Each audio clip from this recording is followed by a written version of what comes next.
रितु जी पंजाब से। राधे राधे महाराज जी, आपके चरणों में कोटि कोटि प्रणाम। गुरुदेव भगवान, कैसे पता चलता है कि जीव मुक्त हो गया है जन्म मरण के चक्र से? पेट भरता है तो पड़ोसी से थोड़ी पूछा जाता है।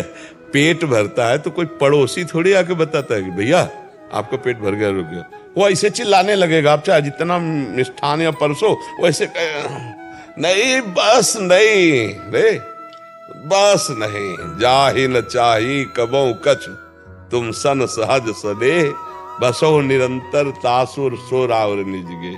हमारे अंदर कोई चाह नहीं रह जाएगी जब हमें भगवत प्राप्ति हो जाएगी। किसी भी तरह की कोई भी चाह, न सत न असत, कोई भी चाह नहीं रह जाएगी। और मान का प्रभाव खत्म हो जाएगा, कहीं मोह नहीं रह जाएगा। निर्माण अमोहा जित संग दोषा, किसी भी संग का कोई भी प्रभाव नहीं पड़ेगा। असंगोहम पुरुषा, भगवत प्राप्ति का मतलब था असंगोहम पुरुषा। अध्यात्म नित्या, वो अपने स्वरूप में स्थित है। विनिवृत्त कामा, कोई भी कामना, द्वंद्वैर विमुक्ता, किसी भी द्वंद्व का कोई प्रभाव, मान अपमान निंदा स्तुति जन्म मृत्यु लाभ, अरे कितना परमानंद है, सोच मात्र में परमानंद आ रहा है। वैराग्यवान को जो सुख होता है विषयी पुरुष क्या जाने। जो ब्रह्म ज्ञानी को सुख होता है वो नाना प्रकार में भोग कैसे जान सकता है। भोगेश्वर प्रसक्ता नाम तया प्रहृत चेतसाम व्यवसायत्मिका बुद्धि समाधोन विधीयते, वो क्या जानेगा। जो ऐश्वर्य भोग में चित्त का अपहरण हो गया है वो चित्त क्या जाने भगवान की महान अनुभूति या ब्रह्म अनुभूति। तो जब कभी किसी को भगवत प्राप्ति होती है तो अपने ही है, अपनी ही भगवत प्राप्ति, कोई और थोड़ी होते, वो तो अपनी प्राप्ति। भाई प्रभु कौन है?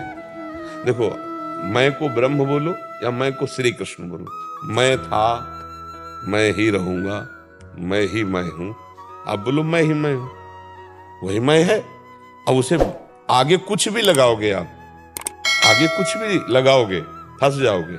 मैं है, मैं बस वो पहले मैं के आगे कुछ भी लगा दोगे फंस जाओगे। मैं ज्ञानी फंस जाओगे, मैं पुरुष फंस जाओगे, मैं धनी फंस जाओ, मैं विद्वान फंस, मैं के आगे मैं ही मैं, तो वही है। और जब वो अनुभूति हो जाती है तो अपने को अनुभूति होती है ना, तो जाने मोरी छाती अपने आप अनुभव में आ जाता। वो किसी और के जला ले, अपने अंदर आ जाता, अपना काम हो गया, अपने अंदर आ जाता है। जब हम छक जाते हैं तो अपने अंदर आ जाता है। और अगर नहीं समझ में आता है तो ये शास्त्रीय सिद्धांत है, थर्मामीटर डाल के देख लो।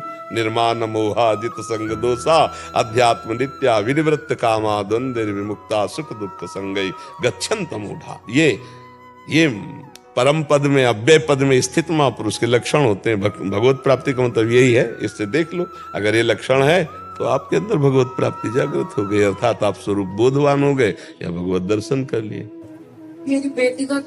मेरी बेटी की मृत्यु हो गई 4 साल की। नाम जप करो। और पहली बात तो हम तुम्हें ये बता देते हैं, इस लोक का तुम्हें नाम याद है जहां तुम रह रहे हो?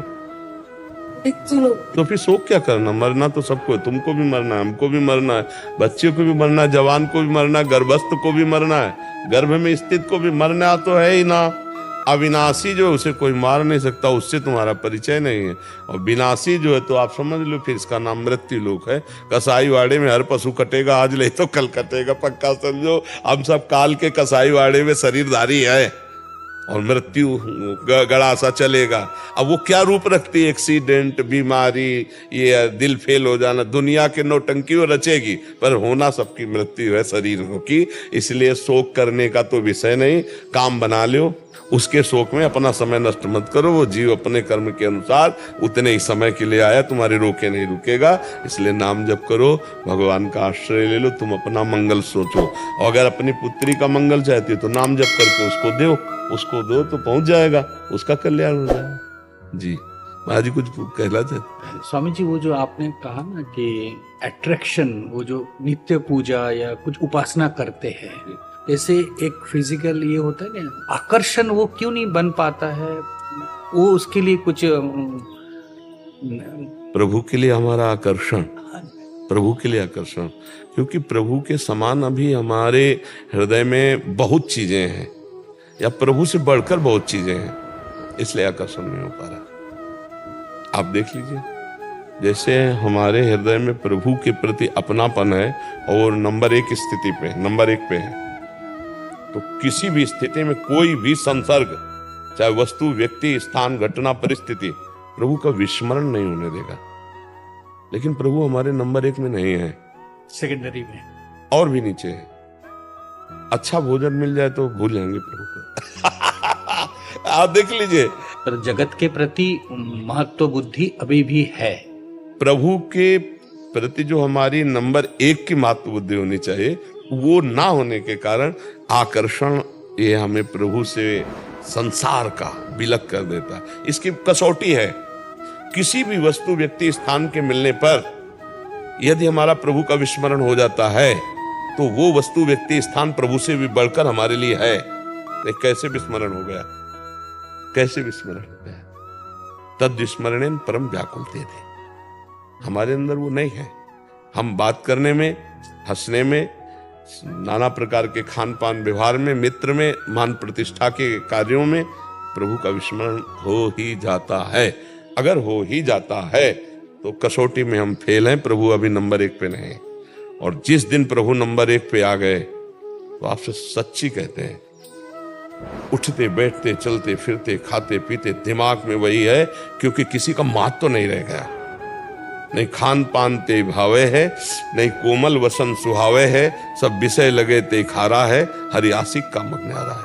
हम भगवत स्मरण पर महत्व उस कोटि का नहीं दे पा रहे जिस कोटि का चाहिए, इसीलिए आकर्षण नहीं हो रहा। नहीं तो सच्ची मानिए, 1 सेकंड के लिए विस्मरण नहीं होगा। आपसे बात कर रहे हैं और हमारे दिमाग में राउंड राउंड मच रहा है, हम आपके माइंड में घुस करके बात करने की कोशिश करेंगे, आपको उत्तर देने की कोशिश करेंगे, लेकिन हमारे सामने नाम छाया हुआ है। जो हमारा चिंतनीय विषय है वो आपके मस्तक में हम लिख रहे हैं बार बार। ऐसा नहीं कि हम आपको देख रहे हैं या आधा घंटा से हम बात कर रहे हैं, हम अपने प्रभु से भी लगे। प्रभु की भी बात करते हुए भी हम एक क्षण भी प्रभु से अलग नहीं है, नहीं, एक क्षण भी नहीं। हमारा चल रहा है, राधा नाम तुम्हारे मस्तक पे लिख रहे हैं, बार बार ऐसे देख रहे हैं, बार बार बात कर रहे हैं, हमारे मस्तक में घूम रहा है, हमारे चिंतन में घूम रहा है, बात भी कर रहे हैं। क्योंकि इससे बढ़कर हमारे जीवन का कोई भी अस्तित्व नहीं है, कोई भी महत्व नहीं है। तो वो चले, अभी महत्व अगर हट जाएगा तो फिर हट जाएगा, फिर कुछ और प्रिय लगेगा तो फिर अच्छा नहीं। सबसे पहले साधक को प्रभु को बहुत ऊंचाई पर बैठाना चाहिए कि प्रभु के समान कोई नहीं तो प्रभु से बढ़कर कोई नहीं। यहाँ प्रभु से बढ़कर बहुत चीजें अभी हैं, ये अंदर की बातें हैं। बाहर से कोई कह सकता प्रभु से बढ़कर कैसे हो सकती, प्रभु ने सब रचा है, दुनिया को बवाल बता सकता है। लेकिन ये अपने लोग साधक हैं तो अपने लोग थर्मामीटर आंतरिक डालते हैं कि आपको 5,000 रुपए मिले, आप 2 मिनट प्रभु को भूल गए ना, तो 5,000 रुपए से भी प्रभु की कीमत आपकी दृष्टि में कम है। कैसे भूल गए? एकादश स्कंद में लिखा हुआ, त्रिभुवन की राजलक्ष्मी देने पर भी जो आधे पल के लिए प्रभु को ना भूले वो महाभागवत है। मतलब हमारी स्थिति क्या है। तो इस तरह से हम अपने को कसौटी पे कसते हैं कि हमारे लिए प्रिय वस्तु, पदार्थ, व्यक्ति, घटना, परिस्थिति या प्रभु। अगर प्रभु तो फिर कोई वस्तु, व्यक्ति, स्थान, परिस्थिति, घटना हमको क्षोभ या हर्ष नहीं प्रदान कर सकती। ये यंग लब्ध्वा चापरम लाभम मन्यते नाधिकम तदेश। हम उसको सहज भाषा में समझाते हैं कि भाई 1 नंबर पे ले आओ प्रभु को, नंबर 1 पे ले आओ प्रभु को। वो एक है, एक ही नंबर है उनका, पर वो आप अभी नंबर 1 पे नहीं आए। तो इसीलिए वो खुल करके ऐसे सहज में, जिसके हृदय में बात आ गई कि नाम भगवान का, इससे बढ़कर कोई लाभ नहीं, भगवत प्राप्ति से बढ़कर कोई लाभ नहीं। अब वो कैसे भूलेगा? कामी नारी प्यार जिम लोभी जिम प्रियदाम, वो 8 पैर सतत उसी का चिंतन करेगा। तो हम लोगों को एक चालबाजी फंसाती है मन की। चतुर वही है कि मन पहले भगवत प्राप्ति, बाद में तो सब हो ही जाएगा, पहले भगवत प्राप्ति। जब लग भगवत प्राप्ति नहीं तब लग चैन नहीं। नारायण हरि भजन में 5 शुरुआत, विषय भोग निद्रा आसी, जगत प्रीति भगवत, ये सब अच्छा नहीं लगता। धन्य भाग है जो निरंतर अव्यर्थ कालत्वम, एक क्षण भी व्यर्थ न जाए। हाँ, शांति अव्यर्थ कालत्वम, विरक्तिर मान शून्यता, आशा बंधा समुत्कंठा, नाम गाने सदा रुचि, आसक्तिस तद गुणाख्याने, प्रीतिस तद वसति स्थले। अपने आप अनुराग जागृत हो जाएगा। हम उस मार्ग में चले, भाई बिहारी जी के मार्ग में चलेंगे तो बिहारी जी मिलेंगे।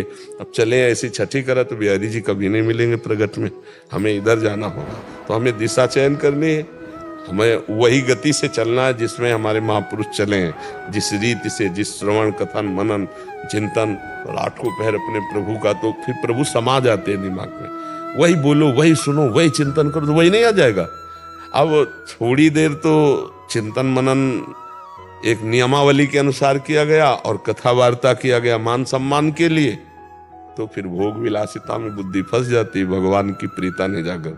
और आठों पहर अगर भगवान में ही चित्त को जोड़ा जाए तो बहुत जल्दी भगवदानंद की अनुभूति हो जाए और भक्त को विशुद्ध बोध होता है, विशुद्ध बोध होता है, क्योंकि जो है उसका तो बोध हो जाएगा ना। और ये भी आखिरी में चल के सेवक स्वामी भाव नहीं रहता।